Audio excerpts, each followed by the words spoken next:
Hello everyone, स्वागत है आप सबका। मेरा नाम है प्रवीण चक्रवर्ती और आज हम लोग डिस्कस करने वाले हैं centre of mass of a solid कोन।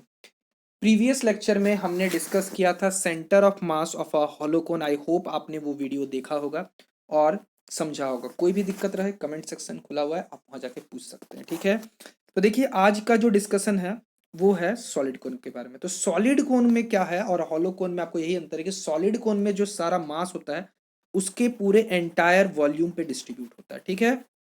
जबकि हॉलो में उसके केवल लैटरल सरफेस एरिया या बेस पे डिपेंड होता है, ठीक है।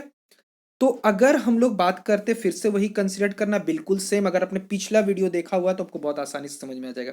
हम इसका बेस रेडियस आर ही लेते हैं, इसका कंप्लीट हाइट क्या लेते हैं, एच लेते हैं, फिर से सेमी वर्टिकल एंगल थीटा ले लेते हैं।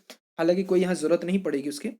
यहाँ इसका रेडियस क्या ले लेते हैं, आर हो जाएगा। इसकी टॉप से जो डिस्टेंस है फिर से वही आर है। इसकी थिकनेस को इस बार इसकी जो डेप्थ है यानी इसको जो वाई होगा, इस बार रिंग नहीं कटेगा, इस बार क्या कटेगा, एक डिस्क कटेगा, ठीक है। तो डिस्क हमने काटा है जिसकी जो थिकनेस होगी वो है डी वाई हमने काटा है, ठीक है। ये बेसिक एजम्पशन हमने लेके चलना है और बाकी एजम्पशन नॉर्मल एजम्पशन तो आपके रहेंगे कि रिंग का जो मास है वो कैपिटल एम होगा, रेडियस है एच आर है और हाइट क्या है एच है। तो अब जो मैं बताने जा रहा हूं ध्यान से देखिए, अगर मैं दो सिमिलर ट्रायंगल, कौन सा ट्रायंगल, ए ट्रायंगल कौन सा है, A B dash C dash, similar रहेंगे किसके, ए बी सी के, क्योंकि आप देख सकते हैं एक कॉमन एंगल होगा और एक 90 डिग्री एंड 90 डिग्री। तो एंगल एंगल क्राइटेरिया से दोनों ट्रायंगल क्या हो जाएंगे, सिमिलर हो जाएंगे।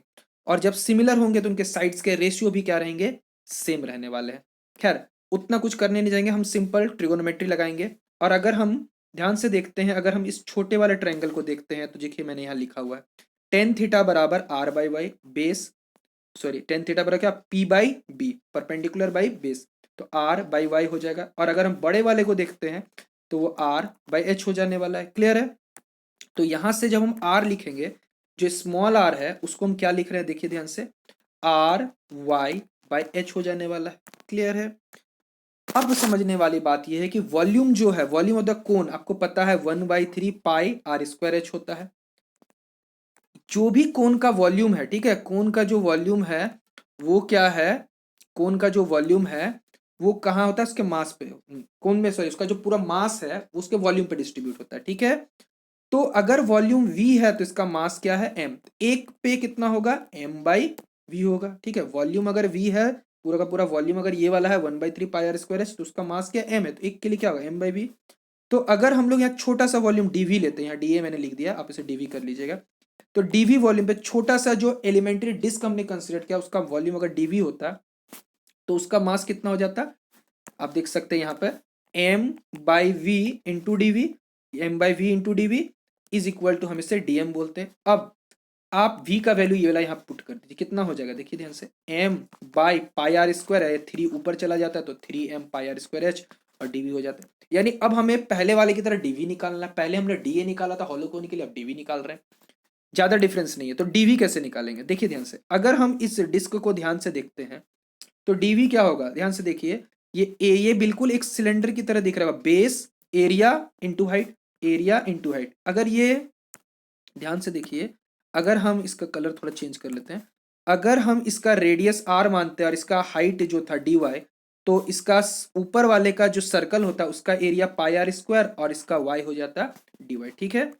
तो अगर हम इसमें इसकी वैल्यू को यहाँ पुट करते dv के, ये जो dv के वैल्यू यहाँ पर अगर हम लोग पुट कर देते तो आपके पास आ जाता है ये 3m pi R square H into pi R square D Y. तो पाई और पाई ऐसे ही कैंसिल हो जाता, तो आपके पास जो बच जाता वो आ जाता 3m by R square H into R square D Y, ठीक है। और r की वैल्यू स्टार्टिंग में ही मैंने लिखी हुई थी, ध्यान से देखिए, r की वैल्यू हमने लिखी हुई थी capital R Y by M, ठीक है। चलिए इसको हम यहाँ पुट कर देते हैं, इसको जब हम यहाँ पुट कर देते हैं तो देखिए ये आ जाएगा R Y square by H हो जाएगा। चलिए कलर थोड़ा चेंज कर लेते हैं। तो जब इसे सॉल्व कर रहे हैं तो देखिए क्या होगा, एक कॉमन बात आपको क्या दिखाई देगा कि आर स्क्वायर से आर स्क्वायर, ऐसे आर स्क्वायर का रोल यहीं पे खत्म हो जाएगा, यानी बच जाएगा 3m Y square D Y by H का क्यूब, क्लियर है। अब आपको फिर से y कोऑर्डिनेट हमको निकालना है, सेंटर ऑफ मास किसका निकालना है, y कोऑर्डिनेट का, ठीक है। आपको सेंटर ऑफ मास किसका, सेंटर ऑफ मास का वाई कोऑर्डिनेट निकालना। तो वाई कोऑर्डिनेट के लिए क्या होगा, Y into D M by D M, D M का कंप्लीट मास आपका एम हो जाएगा, और वाई और डी एम का वैल्यू है 3m by H cube into Y square. Okay, तो यहाँ से देखिए आराम से इंटीग्रेशन से बाहर 3m बाई एच क्यू, तो उसमें भी m और m तो कैंसिल हो जाएगा। Okay, 3/h³ into Y square D Y. और y की जो वैल्यू थी, y आपको कोण जो पता था, कोण आप किस तरीके से ले रहे थे, कोण आप कुछ इस तरीके से ले रहे थे, y आपने एक आर्बिट्री डिस्टेंस माना था, तो वो पूरा का पूरा कंप्लीट हाइट क्या होगा, 0 से लेकर h तक चला जाएगा, तो 0 से लेकर h तक। ठीक है, तो यहाँ से जब हम इसे सॉल्व कर रहे हैं तो देखिए y टू द पावर क्या हो जाने वाला है, y टू द पावर 4/4 होगा, तो यहाँ से h पुट किया, h टू द पावर 4/4, यहाँ से एक h कट जाएगा, यानी 3h/4। यानी कोन का जो सेंटर ऑफ मास है टॉप से 3h/4 है, तो बॉटम से कितना हो जाएगा, तो from the centre of the base, यानी बॉटम से मतलब सेंटर ऑफ द बेस, मतलब क्या होता है कि आपने कोन लिया है और कोन का बेस से कितना होगा, ये पूरी हाइट h थी, ऊपर से 3h/4 माइनस कर देंगे तो h/4, यानी जो सेंटर ऑफ मास आएगा उसका कोऑर्डिनेट होगा 0, x कोऑर्डिनेट है नहीं, y कोऑर्डिनेट क्या होगा h/4, क्या हो जाएगा h/4। आई होप कि आपको ये वीडियो अच्छे से समझ में आ गई है। कोई डाउट हो तो कमेंट सेक्शन में कमेंट करके पूछ लीजिएगा। Thank you.